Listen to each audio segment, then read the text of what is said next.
Welcome back, guys. We're finally gonna finish where we left off. Here is episode 2, basic fundamentals. There's gonna be 3 segments in this video that we'll cover more about neutral gameplay such as dash-ins, spacing, and anti-airs. I hope all of you guys will enjoy this video, especially for the beginners, so let's go!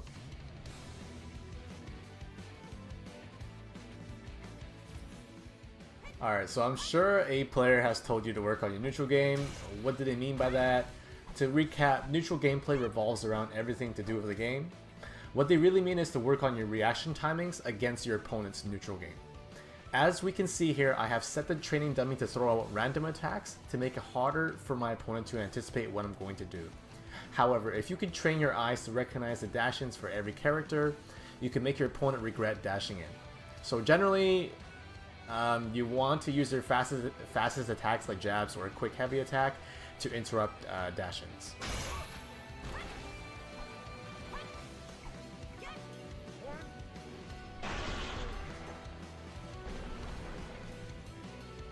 Alright, so that's one way of improving your neutral gameplay, reacting to your opponent's dash-ins. Let's go ahead and do a quick recap.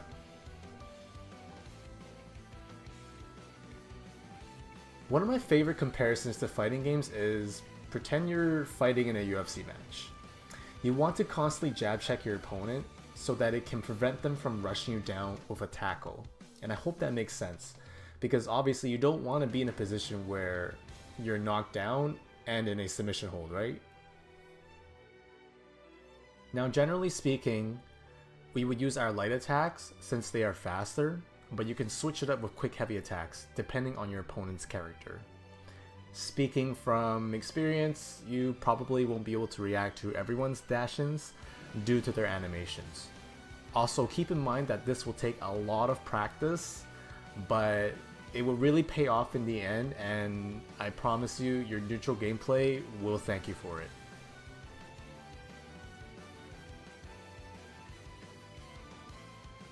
Remember about jab checking? You can also apply the same technique when trying to space your opponent's attacks. You can use your light attacks as an indicator to judge space between your opponent, while also reacting to attacks your opponent is throwing out and anything else in neutral. I made the training dummy do a series of jab checks into throwing a heavy button. This replicates the same principle as if you were fighting someone in person. Think of boxing for an example.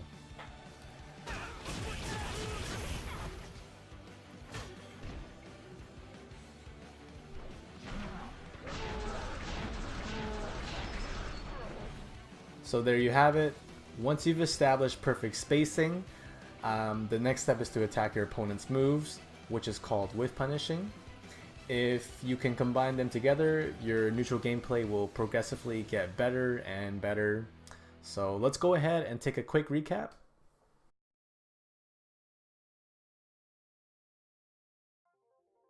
Once you get the hang of creating spacing for your character, you'll eventually find yourself being comfortable and confident in neutral game.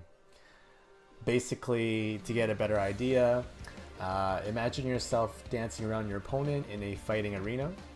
You're swaying, bobbing around, and just pretty much trying to find the right moment to attack. It's also important that we don't neglect practicing our character's spacing, otherwise we will find ourselves having a much harder time against tougher opponents. Each character has specific sequences of attacks to create spacing, so get creative and find what works for you.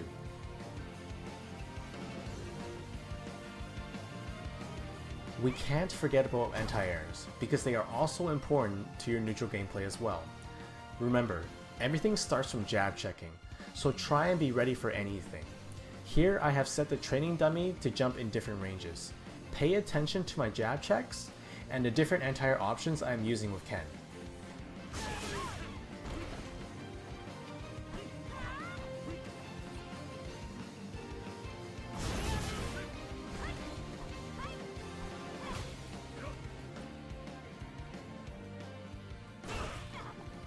What I'm showing here is a variety of anti-air options. What I'm trying to say is that in some cases we cannot always go for the same anti-airs, So we have to focus on the distance of our opponent's jump-ins to figure out which anti-air options we need to use. So I'm going to wrap it up here with a final recap and find out why jab checking is so important.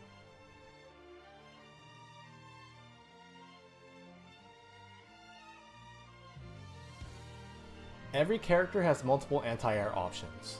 Once you get used to anti-airing, combined with creating spacing and even reacting to dash-ins, you will be one step closer to beating an opponent you've never even beaten before. As I mentioned before, try and constantly visualize yourself fighting your opponent in a boxing match. Using light attacks to check your opponent's neutral gameplay can provide you collective intel on what your opponent wants to do. Eventually, at some point, you can even tell what they are feeling, because fighting is another form of language. Thanks for tuning in to this week's episode. Give me a thumbs up if you guys enjoyed it.